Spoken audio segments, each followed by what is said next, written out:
ও ভীষণ লাজুক। বিস্তারিত জানতে ভিডিওটি দেখুন।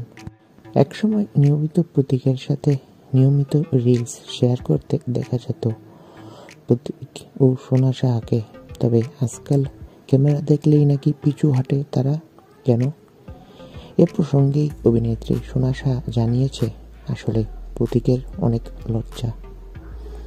ও এখন অনেক বড় অভিনেতা হয়ে গেছে, ক্যামেরা দেখলেই 5 পা পিছনে হাঁটে।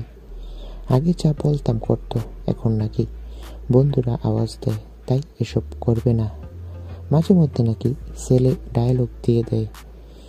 এরকম অনেক কথা জানান সোনা সাহা। অভিনেত্রী বলেন, খুব তাড়াতাড়ি আমরা বিয়ে করছি। আসলে প্রতীক অনেক লাজুক বলে বিয়ে নিয়ে কিছু বলতে চায় না।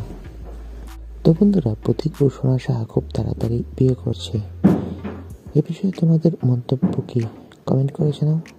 ভিডিওটি ভালো লাগলে অবশ্যই একটি লাইক দেবে। তোমাদের সবাইকে অসংখ্য ধন্যবাদ।